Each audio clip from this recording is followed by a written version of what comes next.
एक ऐसा लड़का जिसका बचपन सिर्फ भूख, दर्द और दुखों से भरा था।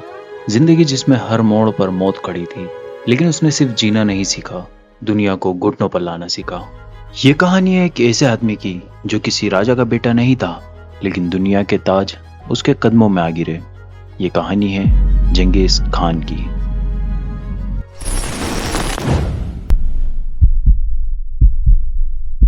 सन 1162 मंगोलिया के ठंडे सुनहरी पहाड़ों में एक छोटे से कबीले में पैदा हुआ आम लड़का तेमुजिन।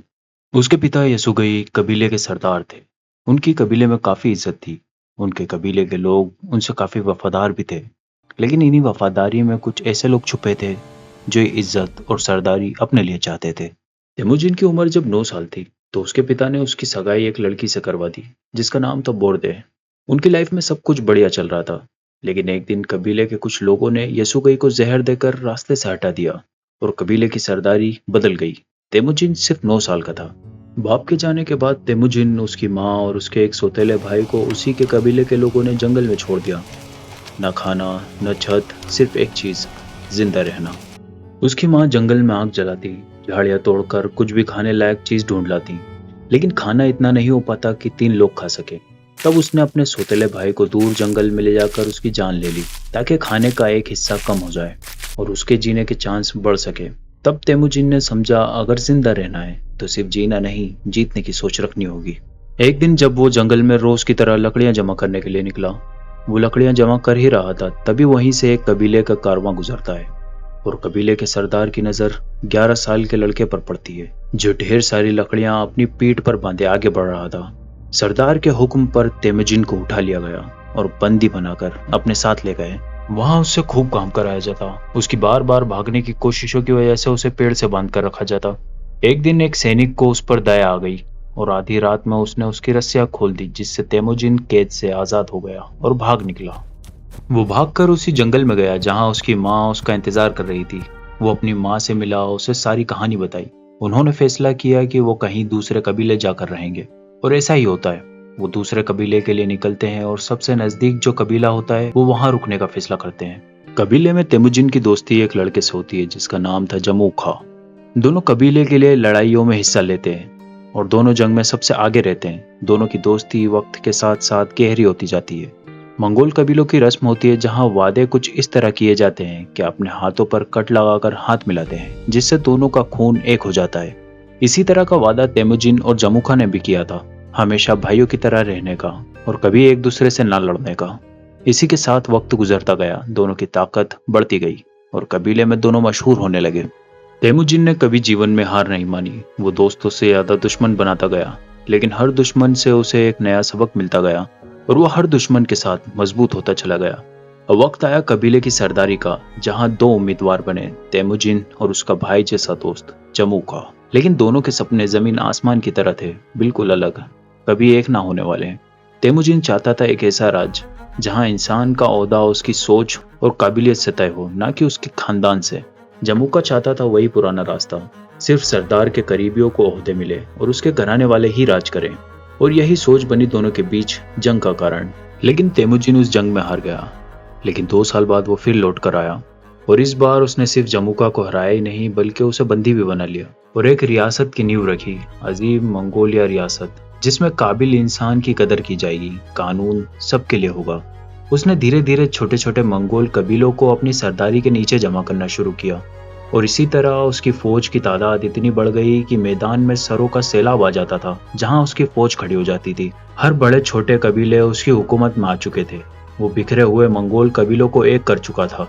अब उसके इसी तरह से राज करने से उसकी फौज और प्रजा में उसके लिए इज्जत और सम्मान बढ़ता गया और 1206 में तेमुजिन को उसका मशहूर नाम दिया गया, जंगीज खान, जिसका मतलब था ब्रह्मांड को दिशा दिखाने वाला, या कहें यूनिवर्सल लीडर।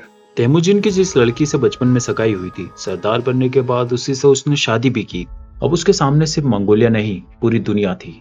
उसके लोग उसे किसी देवता की तरह पूछते थे।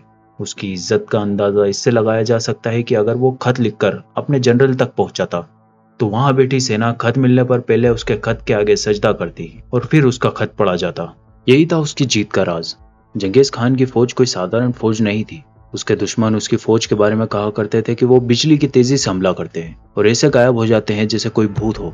उसने उत्तरी चीन के जिन डायनेस्टी को धूल चटा दी। उसने अपनी रियासत एशिया से यूरोप तक फैला दी और मिडिल ईस्ट में उसने अपनी बर्बरता को जोरों शोरों से मुजाहिरा किया। उसके रास्ते में आने वाले जितने शहर थे सब उसकी बर्बरता का शिकार बनते रहे। ख्वारिज़म सल्तनत को, जो आज के ईरान, तुर्कमेनिस्तान, उज़्बेकिस्तान को कवर करता है, ख्वारिज़म सल्तनत की एक गलती की वजह से उसने अपनी पूरी सल्तनत खो दी। उनकी गलती सिर्फ इतनी थी कि उन्होंने चंगेज़ खान के कारोबारी कारवान पर कब्जा कर लिया था। बस उसी गलती का बदला लेने के लिए चंगेज़ खान ने पूरी सल्तनत की ईंट से ईंट बजा दी। हर शहर, हर इंसान को खत्म कर दिया गया। उसने वो कहावत सर्च करके बता दी। कहा जाता है कि उसने खून की नदियां बहा दी। चंगेज़ खान की सिर्फ तलवार ही तेज नहीं थी, बल्कि उसका दिमाग तलवार से भी ज्यादा तेज था। उसकी असल ताकत उसका दिमाग ही था। उसकी बनाई रणनीति बहुत कारगर साबित होती थी, जैसे दिखावे के लिए पीछे हटना, जिसमें दुश्मन को लगता था कि वो भाग रहा है, लेकिन असली हमला तब होता था जब वो पलटकर वार करता था और दुश्मन को अपने जाल में फांस लेता था। अपना खौफ बिठाना, दुश्मन के शहरों में पहले से ही अफवाह फैलाना ताकि फौज में से लोग पहले ही कम हो जाएं और शहर के लोग डर की वजह से सरेंडर कर दें। उसके संदेश का जल्दी पहुंचना, उसका बनाया गया यम सिस्टम इतना तेज था कि उसका संदेश 500 किलोमीटर प्रतिदिन के हिसाब से पहुंच जाता था। और सबसे खास, काबिलियत को उभारना।